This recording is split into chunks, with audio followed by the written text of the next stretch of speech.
Hello everyone, Person87 back here again, being more consistent with uploads. Anyways, this will be the last episode of KRPG Terraria because, well, there's not really much left for me to do. Even though I have 4 hours of footage left recording, it's just simply most of it's just on mining. So basically, what I'm doing now is I'm going to head down into the jungle to find the temple to beat Golem. Another reason I want to finish this series ASAP, like I said before, it's not much footage left, or there is, but just not interesting enough to really milk out like a few episodes. Dragon Ball Terraria Season 2, I'm also kind of excited about that. I feel like it will be interesting, as if you saw Season 1 of Dragon Ball Terraria, even though it's not called that officially, it was a bit unbalanced at later stages. I felt like early game was kind of the hardest since you don't have any natural key regeneration or many key weapons anyways, but hopefully it's a bit more balanced with Calamity added on, as I will be doing the new Infernia mode, which I saw a video on and thought, check it out, why not? I haven't even beaten Calamity just like normally, and so I guess we'll see how much of a struggle it is to beat Infernia mode, which is supposed to be an improvement on Death and Revengeance mode. Now, Dragon Ball Terraria Season 2 will be a lot longer than Season 1 and KRPG Terraria. I think, this is what, episode 9 of this, which is a bit short, but at the same time, KRPG seems to be really a bit unbalanced with the weapons, and in general, again, like, a theme I've seen with these mods is early game seems to be a lot more difficult, but like later on in the game, it's like incredibly easy. Anyways, I'll be finding Golem a few times because there are a few drops I do want, like the pick saw, Golem's heart, I think it's called. It shows you how much I really use that item. In general, just money. After fighting Golem a few times, I got all the drops I wanted, so I decided to head back up to the surface.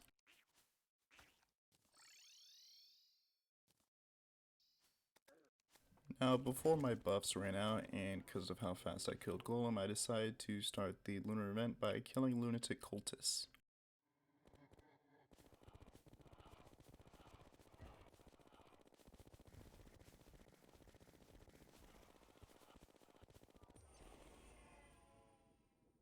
And of course, it's incredibly easy. That's why I said in the beginning of this episode, this will be the last episode of KRPG.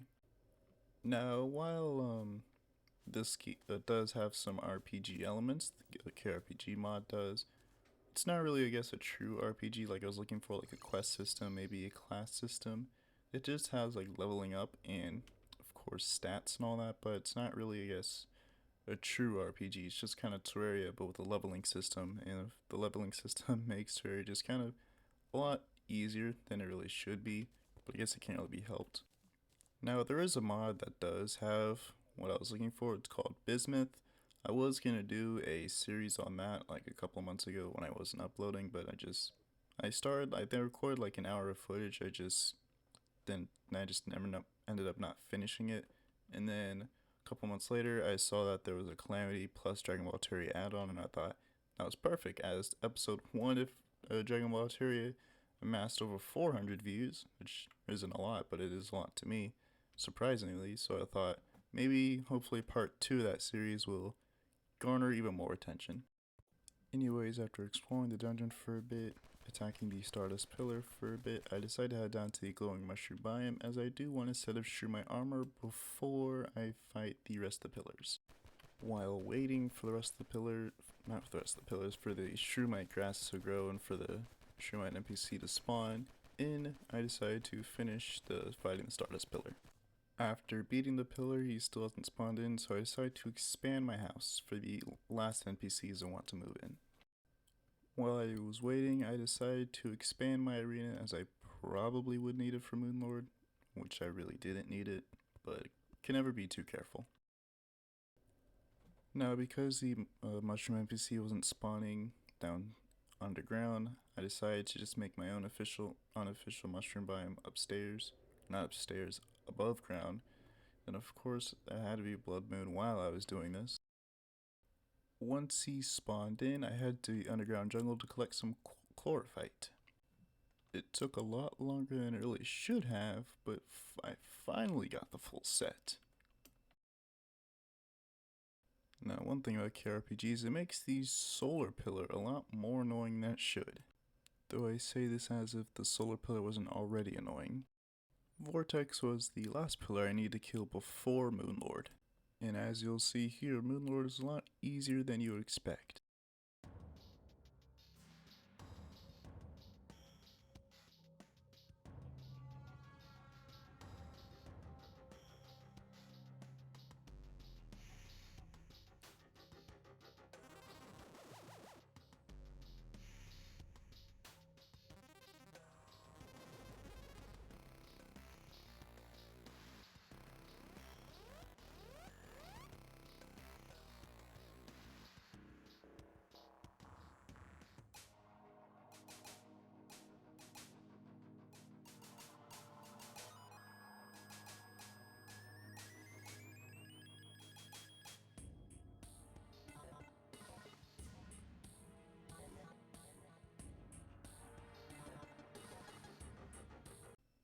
Now, when you kill Moonlord, it says Eclipse creatures have become anxious. Now, I fought the lunar eclipse soon after I saw this message, but I didn't really notice a difference, and I didn't really see a point in trying to, I guess, find out what the anxiousness is, as there really wasn't much left for me to do, and plus I probably would destroy the lunar eclipse right now. Anyway, there wasn't really much left for me to do except we'll make a full set of Vortex armor, so I beat Moonlord a few more times and made a full set.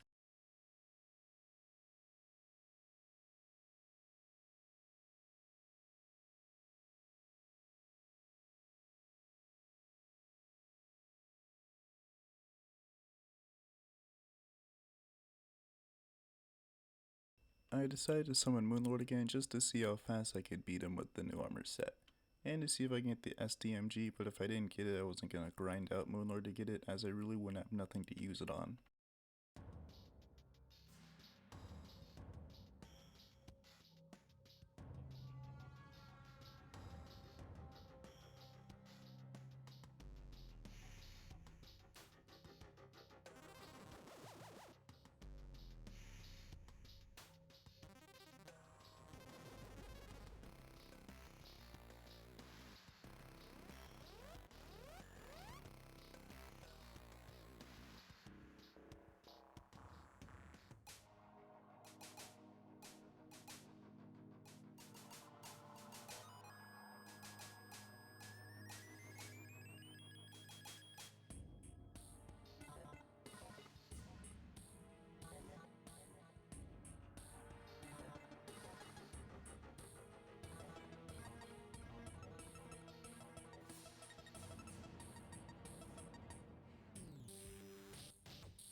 Like I said, I summoned the solar eclipse, and as you can see here, there really isn't much of a huge difference between normal lunar eclipse and guess this one. I could show you the whole find to verify for yourself, but if I did that, I realized this video would be 20 minutes, and this video right now is only 8 minutes. Like I said, this will be last episode. This was 4 hours of footage condensed down to like 8-ish minutes, simply because most of it was really just mining.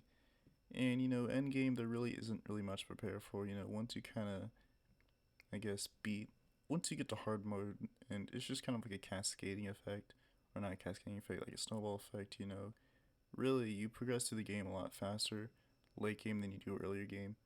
That's one of my, I guess, few dislikes about Terraria, but it can't really be helped. I'm not really sure how the developers would fix that. Anyways, it's the last episode of KRPG. Look forward to Dragon Ball Terraria Season 2 coming out sometime next week. Also, Battles 2 seems to be really close to release, and so I'm really excited for that. I'm excited to try out my battling skills, as I really didn't play Battles 1 at all when it was kind of, guess, newish. I did play it like a few months ago. I did make a video on it, but I decided, you know, Battles 2 was coming out then, so I decided, you know, just wait for Battles 2 and just learn with it, because Battles 2 will obviously have a different meta than Battles 1. One shot that I am kind of excited to try is I'm going to call this ODSV, which is Open, Druid, Sub, and Village. Why those three? Well, Oban because he synergizes well with Druid, assuming he still gives buffs to Druid. Druid, it's a kind of a tower that's I guess not really a lot of people really like Druid. In BTD6, Druid's main purpose is really only gotten for Avatar Wrath, as Jungle's Bounty or Spirit of the Forest and Superstorm are kind of eh, unless you're like going late game. But even then, Superstorm would be outclassed by something like Glaive Dominus, and Glaive Dominus is like way more expensive. But if you're going late game, that's the only time you'd really get Superstorm. Anyways, Druid's gonna be for early and late game. Avatar Wrath would obviously be for bad damage. Superstorm would be for when the bads pop, as I think space bads are gonna be an issue with that strategy. So if I can just pop the bad layer, Superstorm can blow back all the DDTs and whatever. Middle path Druid, Spirit of the Forest isn't really gonna have much of a use. Just gonna be honest with that one. Sub is there for early game decamo. Yes, I do have village, but I don't want to center my defense all around village, and getting a 0-2-0 village up before first camos come out is going to be kind of a waste. And Bloontanium Reactor can beat pretty much all mid game rushes as it can in base game. Also, Preemptive Strike and Sub Commander will be some nice add-ons along with Avatar Wrath. And then Village, of course, is going to be there for Homeland, and I guess Bottom Path Village, assuming it gives a decent amount of money.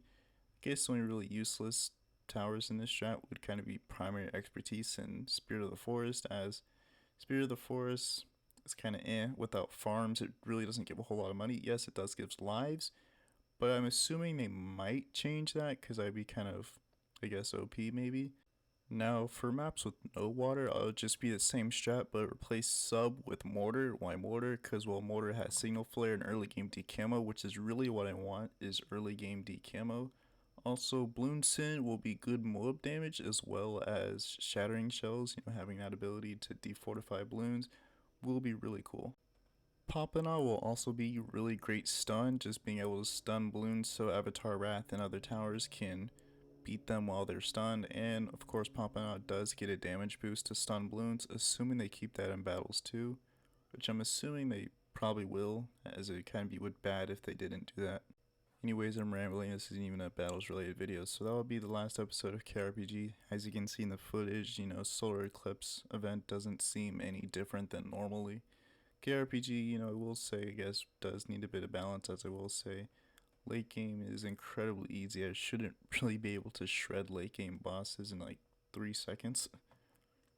Anyways, look forward to Dragon Ball Terraria and, of course, Battles 2 coming out shortly.